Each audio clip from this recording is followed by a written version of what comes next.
송은재TV 시작합니다. 연휴 마지막 날입니다. 오늘은 일본의 기시다 총리가 방한해서 윤석열 대통령과 정상회담을 갖습니다. 셔틀 외교로는 12년 만의 일이고 왔다 갔다 하는 것은 이제 한 달 반 전에 윤석열 대통령이 일본을 방문해서 기시다 총리와 회담한 이후에 한 달 반 만에 이제 답방이 이루어졌다라고 하는 겁니다. 기시다 총리가 답방도 서두르겠다. 윤석열 대통령의 그 결단에 자신이 보답해야 한다. 이런 걸 강조한 걸로 봐서 좀 의미 있는 이런 선물을 가지고 올 것이다. 이렇게 예상이 됩니다. 회담이 있고 난 다음에 정상회담이 있고 난 다음에 기자간담회가 있고 만찬이 있고 이런 순서로 열립니다. 내일 기시다 총리는 경제인들과 만난 뒤에 일본으로 돌아갑니다. 이제 가장 많은 관심이 김남국입니다. 민주당의 김남국이 코인 투자를 했다. 이 코인 투자 규모가 60억 원에 이른다. 하나둘씩 사실관계가 드러나고 있고 김남국 입에 의해서도 자신도 지금 하나둘씩 밝히고 있습니다. 이 눈덩이처럼 커지는 김남국의 코인 미스터리, 이 부분을 한번 짚어보겠습니다. 현재까지 드러난 것입니다.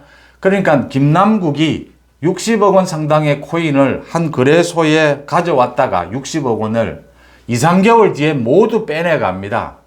김남국이 60억 원 가치의 이 가상화폐를 갑자기 넣었다가 한 거래소에 모두 빼내갑니다. 그러자 이 거래소에서는 이 김남국이 60억 원이나 되는 규모가 워낙 큰 데다가 이렇게 거래를 하는, 코인 거래를 하는 방식이 좀 수상하다라고 해서 이 거래소에서 금융정보분석원에 조사를 의뢰를 합니다. 금융정보분석원에서 그 의뢰를 받아서 그 자료를 받아서 분석한 결과 이게 좀 문제가 있다.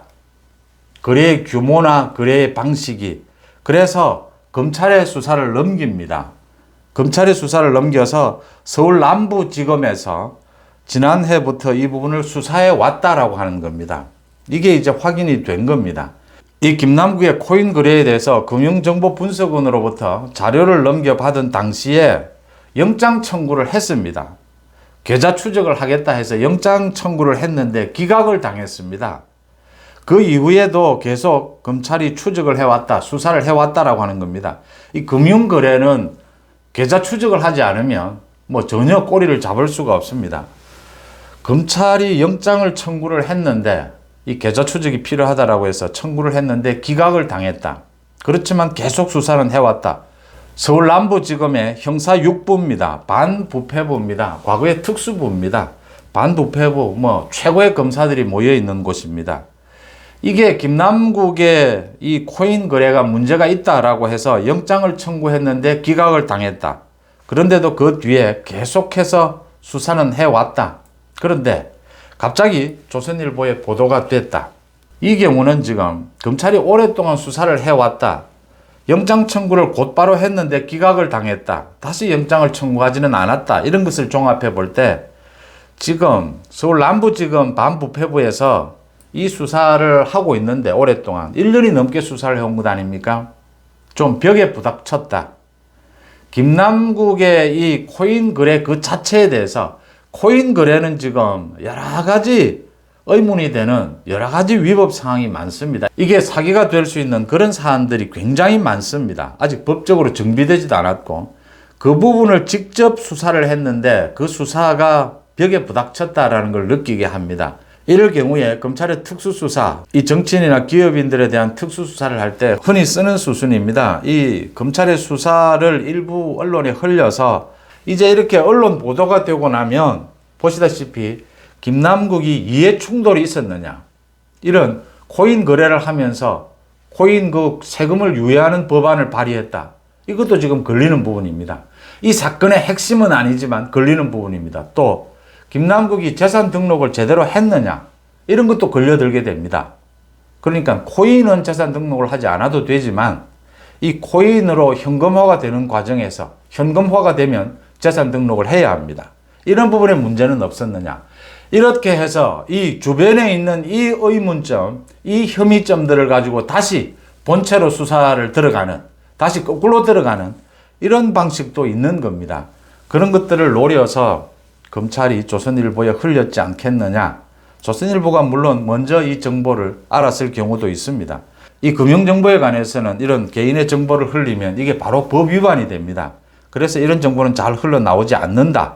그런 차원에서 검찰이 1년 넘게 이걸 수사해 왔지만 영장 청구도 쉽지 않고 지금 김남국의 코인 거래에 그 사기성이 있었느냐, 이 부분에 대한 수사는 쉽지 않았다.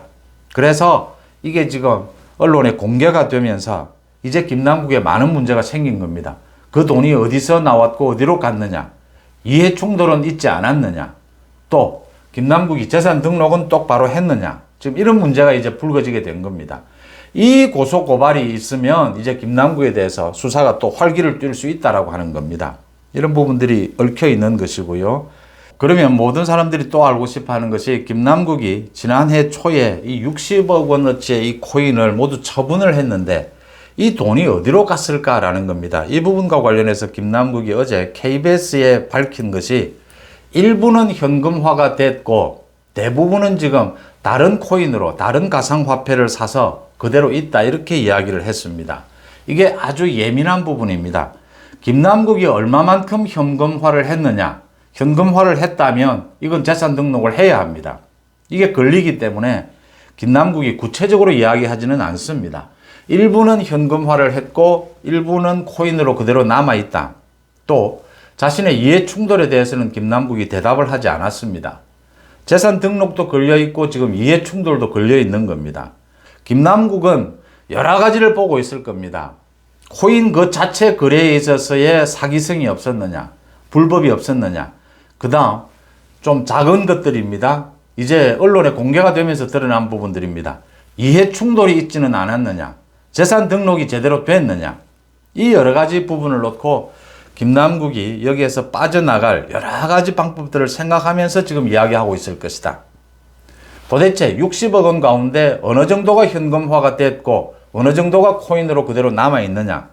김남국은 일부다라고 했는데 이 일부다라고 한 것은 재산 등록 의혹을 피하기 위해서일 것이다. 굉장히 큰 규모가 현금화 됐을 수도 있다. 물론 코인으로도 남아있을 가능성도 있습니다.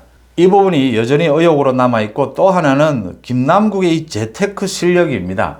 그러니까 김남국이 국회의원에 당선된 직후에 2020년에는 재산이 8억 원이었습니다. 그런데 이게 그 다음 해에는 11억 원으로 늘어나고 지난해에는 12억 원, 그 다음 올해는 15억 원으로 늘어납니다. 이 코인 재산을 빼더라도 이렇게 재산이 계속 늘었다. 주식 투자다 주로 이렇게 이야기를 하는데 코인까지 포함을 시키면 지금 70억 원이 넘는 돈입니다. 75억 원 가까이 되는 겁니다. 김남국의 이 재테크 실력, 이건 어디에서 오는 것일까? 주식도 성공한 경우가 많습니다. LG 디스플레이 주식 이런 경우에는 10,000원 정도에 사서 3배 가까이 남기게 됩니다. 그 다음 코인으로도 굉장히 성공적인 투자를 한 셈이다. 이게 김남국이 어떤 정보를 구체적으로 얻은 것이 아니냐. 김남국이 이렇게 재테크에 성공할 수 있었다면 이 성공의 비결은 뭘까? 이런 것들이 지금 이야기가 되고 있습니다.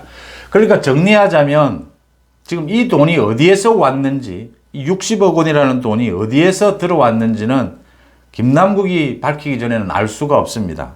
검찰 수사를 제대로 하기 전에는, 계좌 추적을 하기 전에는 알 수가 없습니다.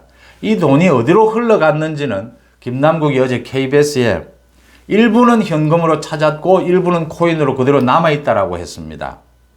그 다음 김남국에 대한 검찰 수사, 검찰이 1년 이상 수사를 했는데 또 영장 청구도 했는데 영장이 기각이 됐다. 검찰은 도대체 어디까지 지금 수사를 했을까? 수사가 어디까지 진행이 됐을까? 김남국은 자신에 대해서 검찰이 수사하고 있는 사실도 몰랐다라고 했습니다. 이런 것들을 종합할 때 지금 김남국의 60억 코인 거래, 이 부분에 대해서 이 거래소 쪽도 문제가 있다라고 봤고 금융정보분석원도 문제가 있다라고 봐서 수사기관에 자료를 넘겼습니다.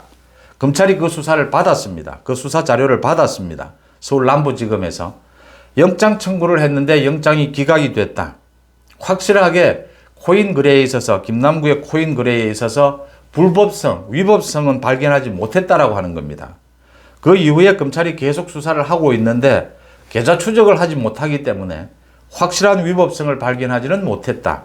그러는 와중에 조선일보에 이 기사가 났다. 기사가 나면서 이제 김남국의 호인 투자부터 시작해서 김남국의 이해 충돌, 재산 등록 모두가 지금 문제가 된 겁니다. 여론이 발칵 뒤집어진 겁니다. 이렇게 되자 검찰 수사가 활기를 띨 수가 있어졌다라고 하는 겁니다. 재산 등록, 이해 충돌부터 시작해서 고소고발이 있으면 검찰의 수사가 또 그 부분에서 출발을 할 수가 있습니다. 가장 국민들이 알고 싶어 하는 것 정리를 해 가자면요. 이 60억 원이라는 돈은 정말 김남국의 돈이었느냐? 아니면 다른 돈이 흘러 들어온 것이냐? 이 부분을 찾아내기 위해서는 검찰의 수사밖에는 없고 그것도 검찰이 영장을 발부받아서 김남국의 자금 흐름을 추적해야 합니다. 계좌를 추적해야 합니다. 그러기 위해서는 검찰이 상당 부분의 김남국에 대한 코인 거래에 대한 혐의 증거를 가지고 있어야 합니다. 그 증거를 가지는 방법은 여러 가지입니다. 현재 김남국이 코인 거래 그 자체로는 김남국의 위법성을 발견하기는 쉽지 않다. 그러면 김남국이 이해 충돌에 걸리는 부분은 없느냐? 재산 등록 잘못한 것은 없느냐? 이 부분에서 혐의점을 발견해서 김남국의 계좌를 추적에 들어가는 것도 방법입니다. 검찰이 이런 것들을 모두 노리고 있다라고 하는 겁니다. 서울 남부지검에서 이런 부분들을 모두 생각해서 지금 김남국 건이 언론에 공개가 됐다. 여론화가 됐다라고 하는 겁니다. 영장을 발부받을 수 있어야 하는데 영장을 발부받기 위해서는 이 김남국의 혐의를 어떤 분야든지 이 혐의를 잡아야 한다. 그 혐의에 잡히지 않기 위해서 지금 김남국이 큰 소리를 쳤다가 때로는 사실관계 일부를 밝히기도 하고 또 전혀 침묵하기도 하고 이런 여러 가지 지금 잔꾀를 부리고 있다라고 하는 점입니다. 국민들의 여론이 어디로 흘러가는지, 검찰 수사가 어떻게 진행되는지, 이 김남국의 코인 거래 의혹, 미스터리, 이 부분은 앞으로 계속 속보가 나올 수밖에 없는 상황입니다. 휴일 송은재TV 마칩니다. 고맙습니다.